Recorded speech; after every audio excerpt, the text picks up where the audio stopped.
This was something that was not advertised by the president. In fact, he said, I'm going to take 2 weeks to think about this. And then, of course, the bombers were in the skies the following evening. Speak to me about the state of the state on all of this, and then we can follow up. Yeah. Well, what Caroline Levitt actually said from the press room, if you recall, was the specific language was the president said he will make a decision within 2 weeks. Now, that was, I mean, all the Trump people have now said that, along with sending some of the B-2s, of course, westward across to Guam, both of those were major head fakes, and they were intended to be to give the, and there's a third one, by the way, that's very interesting, and that is that neither Vance nor Trump were in Washington when this operation began. And that apparently was by design as well, so that there would be no sense in which there was a sense of urgency. You know, this wasn't launched from the Situation Room in real time. They really wanted to surprise the Iranians, I think, particularly for the obvious reason, Mark, and that was to make sure that while the Iranian air defenses have been degraded significantly, and by all accounts, I mean, Israel has complete and total control of the skies over all of Iran now, not just Tehran westward.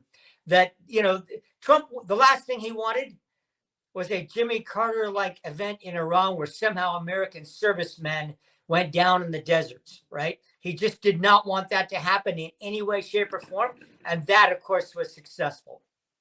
So the military part of the mission, that is to say, what you described, the head fake, and then the immense number of munitions that were dropped on Iran. That was all, it seemed, carried off well. As you say, it wasn't a Jimmy Carter-esque, trapped in the desert situation.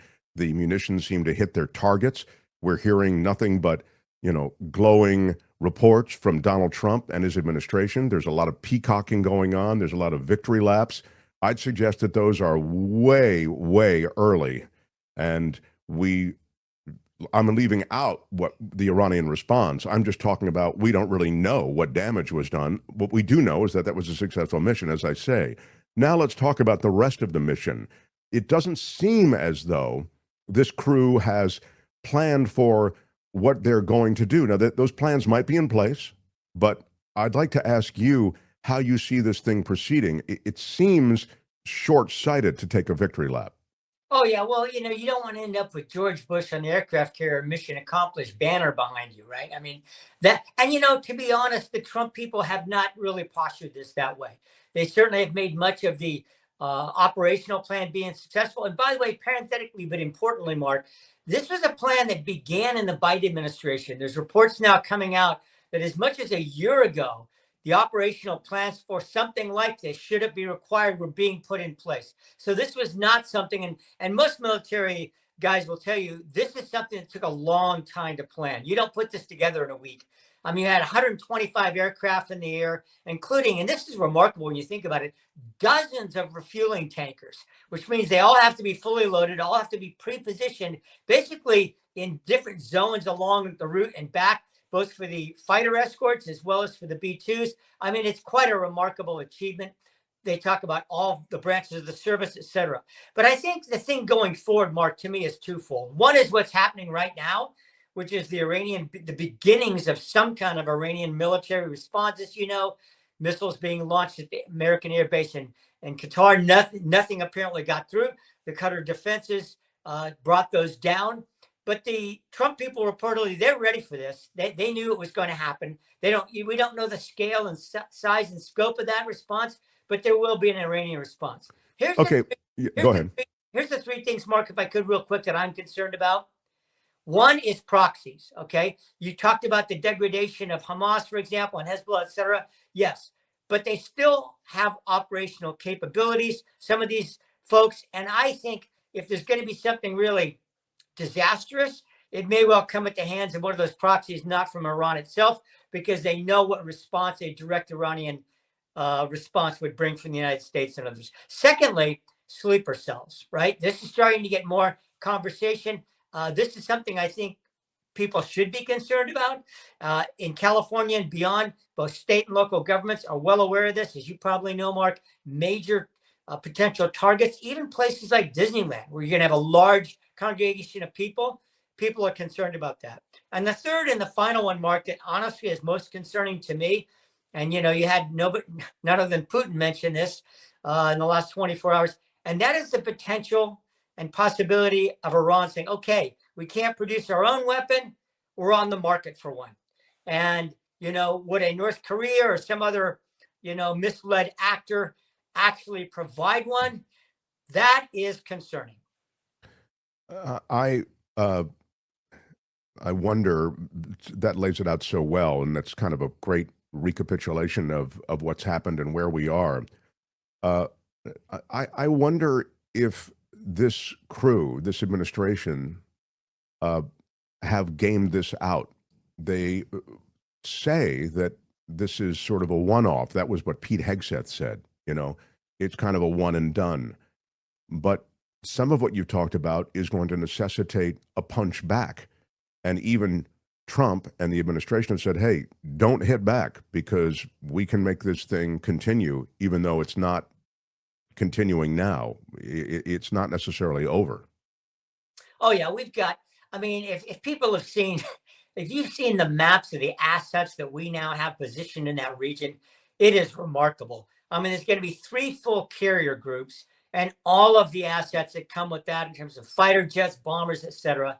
We know at least one submarine. I'm assuming we have more than that, which launched the Tomahawk cruise missiles on Saturday at some of the nuclear facilities. But don't they have an obligation, the Iranians? The Iranian leadership. Yeah, they have an obligation to strike back, Gary. You can't. Yeah, that's what we saw today, and I think we're going to continue to see that. Certainly towards Israel, but even quite likely, Mark, towards American assets. And part of this is, and you did a good job of kind of painting this picture before I joined you. When I cut you for a few minutes, this part of this is just the regime in Iran, doing its best to convince its people that they have their back, that is the population's back, and they shouldn't be deposed.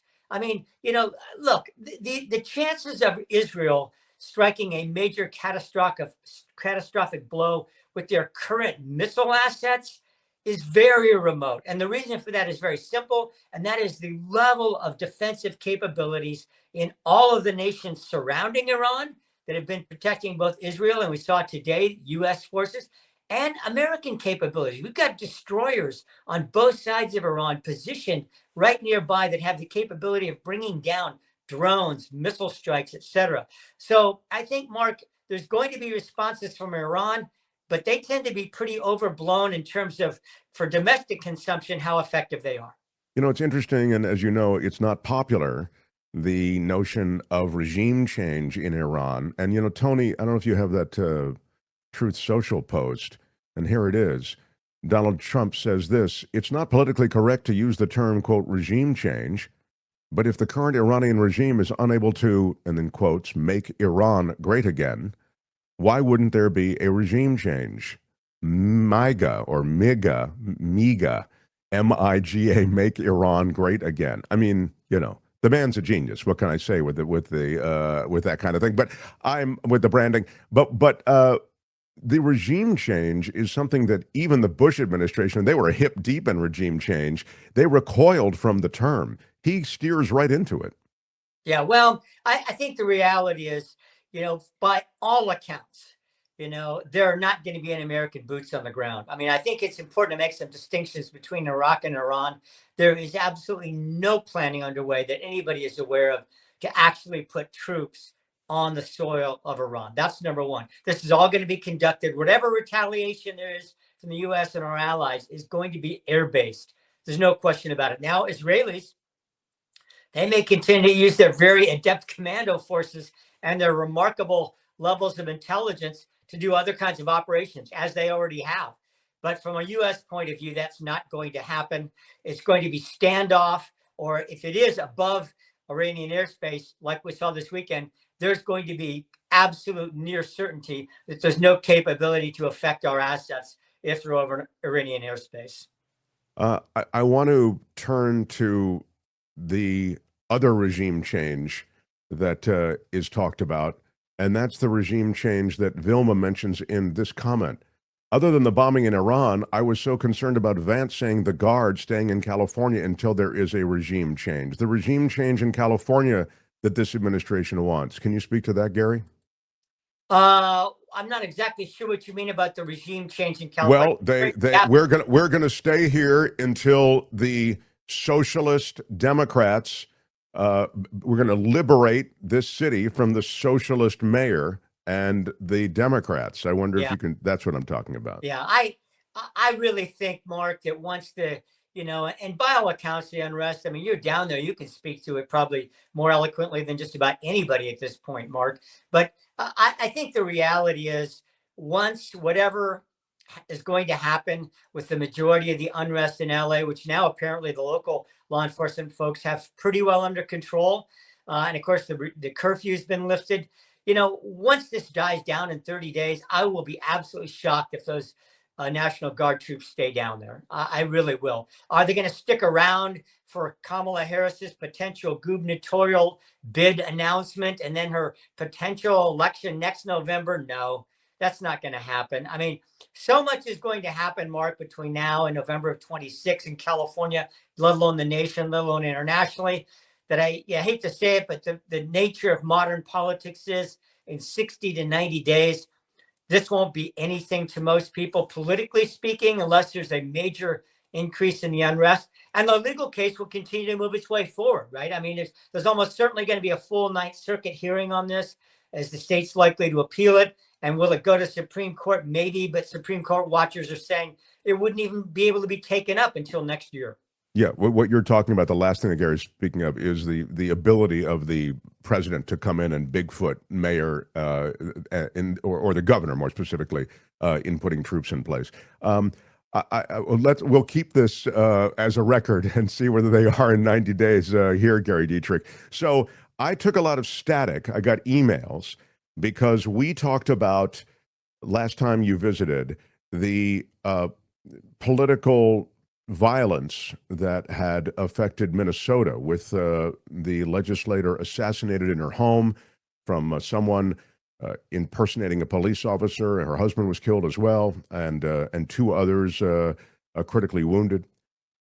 And we went into a back and forth, and I didn't at the time think it was necessarily noteworthy, but boy, did I get emails that you were both sidesing it when the right is far more prone, and there is far more evidence that the right is involved in a political terrorism, a political violence that you just don't find in those kinds of numbers on the left.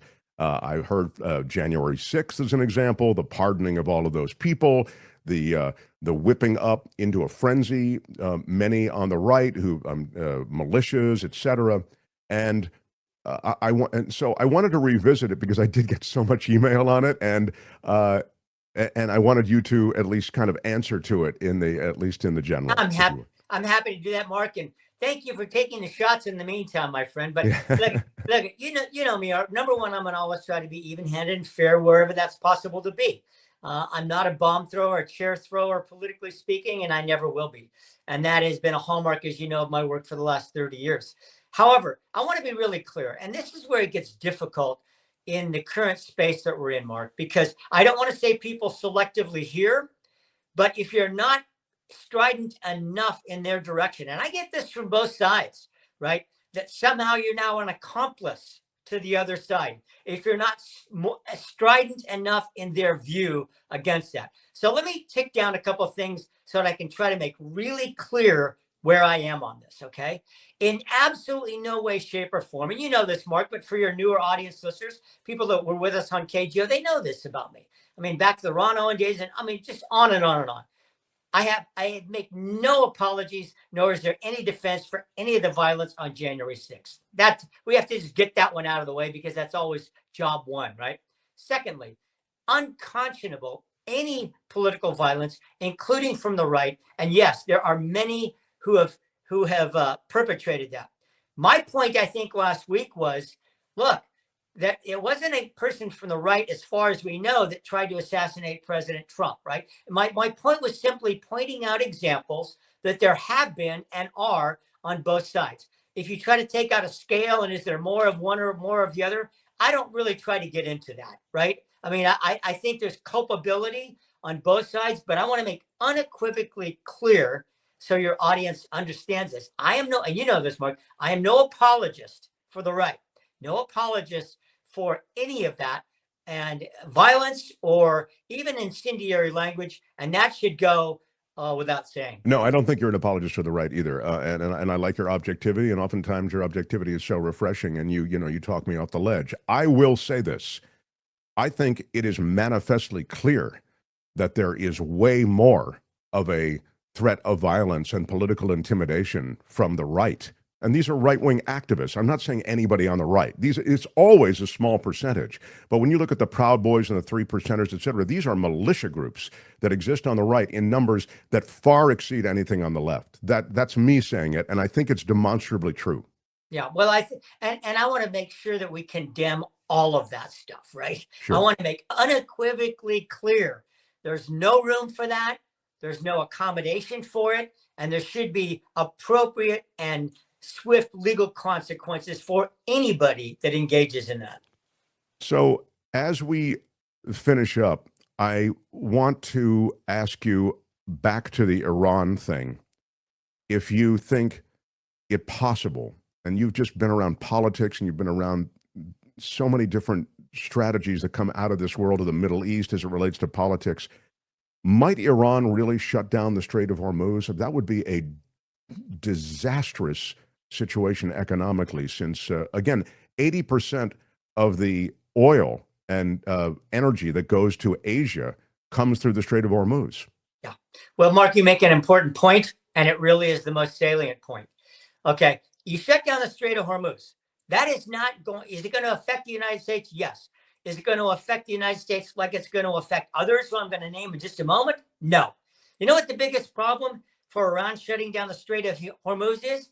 It has nothing to do with the United States. It has to do with a country named China. Why is that?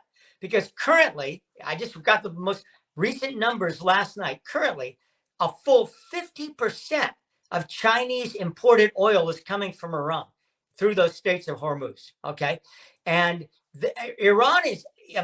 China is far more dependent on imported oil than the United States is. Most people don't know this. We have the capacity, as you know, Mark, to produce domestically that China can't come close to in terms of meeting its actual needs. And then if you throw in our most nearest partners and neighbors, and of course, Trump didn't do us any favors with Mexico and Canada in the last 6 months. But if you add those two in, I mean, we can do without oil through the Strait of Hormuz. Would it send up the price of oil? Yes. But China is the real linchpin in this. And that's why China has come out even today and told the leader of Iran, do not shut down the strait. Because it's countries like that, and you, as you pointed out, Mark, the region of Asia more broadly, that would really be the most negatively affected. And I love that you talk about the linkage and the message that the Chinese are sending, because it is the Chinese that are allied with Iran in many ways. In fact, we were noting earlier that, maybe in the inability to get a nuclear weapon developed on Iranian soil, they just arrange for the delivery of these weapons through China, through Russia, etc.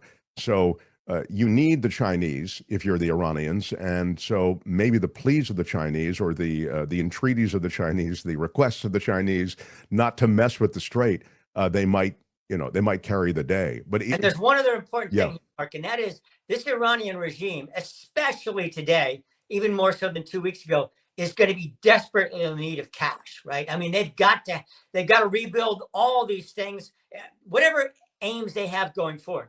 And China right now is reportedly purchasing 90% of their exported oil. So, Iran is very, very dependent on their oil exports, and they shut down the strait, and that spigot stops overnight. I love our conversations. Thank you for being here. You'll always take on the tough questions. I appreciate it week after week. Find Gary on iHeart Radio. Also find him across the CBS television network and here on Mondays. Thanks, pal. Thank you, Mark. All right. Gary Dietrich, everyone. And Gary is brought to us each week by Bill Campbell at Remax Gold. If you're relocating into or from Northern California, You want a piece of that Northern California paradise, or you're leaving that Northern California paradise behind. Either way, you need a highly respected real estate professional. That man is Bill Campbell, RE/MAX Gold. Call or text Bill 530-448-7474, 530-448-7474. Bill Campbell at RE/MAX Gold. Hi, it's Mark, and I thought that was great. Hit the notification bell. You'll know whenever there's a new video being dropped, and please subscribe to our channel to help us save the universe.